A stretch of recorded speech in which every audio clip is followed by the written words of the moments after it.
गुना में जनसुनवाई के हाल अहवाल अब बदलते दिखाई दे रहे हैं। आवेदकों की परेशानी को न केवल ध्यानपूर्वक सुना जा रहा है बल्कि कलेक्टर किशोर कुमार कन्याल निराकरण के हर संभव प्रयास करते दिख रहे हैं। ऐसा ही एक मामला मंगलवार उस वक्त सामने आया जब एक पड़ोसी द्वारा परेशान करने का दावा करते हुए दूसरे पड़ोसी ने आवेदन दिया। कलेक्टर ने मौके की जांच के लिए सीएमओ को तत्काल रवाना किया। बाद में शिकायत सही नहीं पाई गई। दरअसल कैंट क्षेत्र में आसमानी माता मंदिर के पास रहने वाले सौरभ और उनके परिजनों ने आवेदन देकर कलेक्टर को बताया कि उनके घर के सामने लगभग 3 फीट की गली है जिसमें पड़ोसी के घर से गंदा पानी निकलकर बहता है। इसकी वजह से उन्हें परेशानी होती है। आवेदक सौरभ ने दावा किया कि वो लगातार 4 बार आवेदन दे चुका लेकिन नगरपालिका ने समस्या का समाधान नहीं कराया। इसके बाद कलेक्टर ने सीएमओ से कहा कि वो फौरन मौके पर जाएं और देखें कि आवेदन की मदद कैसे की जा सकती है। सीएमओ तेज सिंह यादव आवेदक के घर पहुंचे और जांच पड़ताल की तो पता चला कि फिलहाल मौके पर परेशानी जैसी कोई स्थिति नहीं है। जिस वीडियो का हवाला देकर आवेदक गंदे पानी की समस्या से परेशान होने की बात कर रहा था उसे सीएमओ ने पुराना बताया। हालांकि सीएमओ ने दूसरे पक्ष से चर्चा की तो पता चला कि वो पाइप बदलवाना चाहता है लेकिन आवेदक ही अड़ंगे लगा देता है। फिर भी सीएमओ ने आश्वासन दिया कि अगर दोबारा गंदे पानी की समस्या होगी तो फौरन उसका समाधान कराएंगे। आपका? मेरा नाम सौरभ सेन है। कहाँ के रहने वाले हो? मैं कैंट आसमानी माता मंदिर के पास निवास करता हूँ। मेरा जो घर है उसके सामने 2 फीट की गली है, 2 से 3 फीट की गली है जो कि जिसमें अवैध रूप से पाइप लगा दिए गए हैं। मैं जन सुनवाई में 3 से 4 बार आवेदन दे चुका हूँ। ये 4थी बार आवेदन है मेरा। इसके बाद मैं आया तो कलेक्टर साहब ने बोला कि मैंने पहले भी बोल चुका हूँ, सीएमओ साहब से बोला कि मैं पहले भी बोल चुका हूँ कि ये पाइप सही करवा दीजिए, पर वो बोलने लगे कि आप लोग करने नहीं देते। हम किसी का हाथ थोड़ी पकड़ना है, जिसको करना है वो कर सकता है। वो लोग करते नहीं है। वो बोलते हैं कि ये लोग करने नहीं दे रहे कि, और वो ये भी बोलते हैं कि हमारा कब्जा है गली में। किसी का कब्जा नहीं होता। 50 से 60 साल से वो गली है जिसमें किसी भी प्रकार का कोई कब्जा नहीं है।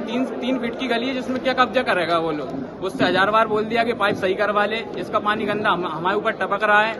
उससे बोलते हैं, वो जातिवाद पे आ जाता है हरियाणा थाने में हमारे आवेदन देता है आए दिन, और वो हम पुलिस वालों के हमारे पास फोन आते हैं आए दिन कि आप आइए। हम उनसे कुछ बोलते नहीं। अगर पानी की समस्या है तो पानी का ही बोलेंगे ना उनसे कि पानी की समस्या ठीक कर लीजिए। पाइप का बोलते हैं पाइप सही कर लीजिए तो वो बोलते हैं कि हम नहीं करेंगे पाइप सही। और सीएमओ साहब के पास आता हूँ तो वो बोलते हैं कि आप तो कोर्ट चले जाओ। मैं क्यों जाऊं कोर्ट में? तो आपके पास आऊंगा, नगरपालिका का विषय है तो नगरपालिका ही जाऊंगा ना। तो उनसे मैंने आज भी बोला कि अगर आप नहीं कर पा रहे तो मेरे को लिखित में दे दीजिए।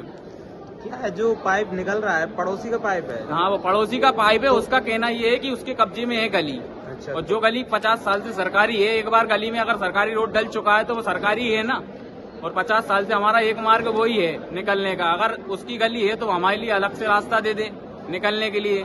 तो जो गंदा पानी है वो क्या आपके ऊपर? वो हमारे ऊपर ही गिरता है। इसी विषय में तो मैं 4 बार जन सुनवाई में दे चुका, एसपी साहब के दे चुका, कैंट थाने में दे चुका। तो जो पाइप वगैरह रिपेयरिंग वगैरह नहीं करा? रिपेयरिंग करते हैं, वो आए दिन लीकेज हो जाते हैं। 15 दिन नहीं हो पाते रिपेयरिंग। उनसे बोलने जाओ फिर वो बोलते हैं कि हमारे घर वाले आएंगे, हम करवाएंगे। वो पानी गिर रहा है अपने ऊपर, वो गिरता रहे, उससे कोई दिक्कत नहीं है। इस विषय से वो लोग उनसे लड़ने की कोई विषय ही नहीं है उनसे। पाइप का बोलते हैं, पानी टपकता है तो अपन बोलेंगे कि पड़ोस में रहते हैं कि पानी ठीक करवा दीजिए, पानी हमारे ऊपर गिर रहा है। क्या नाम है आपका? मेरा नाम सौरभ सेन है। मैं कैंट में निवास करता हूँ, आसमानी माता मंदिर खेजरा रोड पर। वहीं रहते हो? वहीं रहता हूँ मैं। और उसमें मेरी गली में और भी मकान है, पर वो जातिवाद के चक्कर में वो लोग बोलते नहीं है कि वो उनकी कास्ट के हैं तो उनका समर्थन करते हैं। मेरा अकेला घर है, इस चक्कर में मेरा समर्थन कोई कर नहीं रहा, जिसके वजह से मैं 4 बार जन सुनवाई में दे चुका हूँ। अभी भी दे के आया हूँ, पर कलेक्टर महोदय ने मेरे से बोला है कि मैं इसको 1-2 दिन में करवा देता हूँ। ठीक।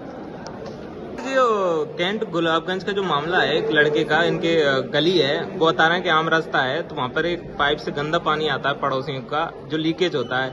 वो परेशानी सॉल्व नहीं हो पा रही। वो कई बार चक्कर भी काट चुका है जन सुनवाई। क्या है ये पूरा मामला? उसको गुलाबगंज में खिजरा रोड पर एक मकान है, उसमें ये जो सेन समाज के लोग रहते हैं, मैं भी देख के आया हूँ। जो गली में जिसमें पाइप है वो उनकी खुद की गली है जिसमें से निकास है इनके लिए उन्होंने दे रखा है। और अभी जब मैं गया तब तो कोई पानी रिसाव नहीं हो रहा था। इनने कभी का जब पाइप फूटा होगा तब का एक वीडियो बना रखा, उसी को हर बार बताते हैं। तो मैंने पाइप बदलने के लिए बोला तो ये लोग उससे लड़ने आ जाते हैं। तो मैं अभी भी, यदि वो तैयार होंगे तो मैं पड़ोस के जिनके पाइप हैं उनको बोल के हम बदलवा भी देंगे, यदि अगर ये सहमत होंगे तो। अच्छा, मतलब आपसी सहमति से आप पाइप चेंज हो जाएगा? हाँ, हाँ, बिल्कुल चेंज करवा जिससे गंदा पानी ना निकले। गंदा पानी तो अभी भी नहीं गिर रहा, मैं खुद देख आया हूँ। अच्छा। कभी गिरा होगा तब का इनका वीडियो है, लेकिन अभी वर्तमान में कोई गंदा पानी नहीं निकल रहा। और यदि निकलेगा भी तो हमने उनको बोल रखा है कि वो सीमेंट से बंद करा देंगे। गली उनकी खुद की है, मैं नब्बा के देखा है, हमारी टीम गई थी जी, लेकिन फिर भी वो आवागमन के लिए उन्होंने खोल रखी है। और चूंकि पाइप बरसों से है उनके, और अभी बदलवाने के लिए मैं वो भी तैयार है, मैं बोल के आया तो, लेकिन यदि वो बदलने देंगे तो बदल सकते हैं। ठीक है सर, थैंक यू।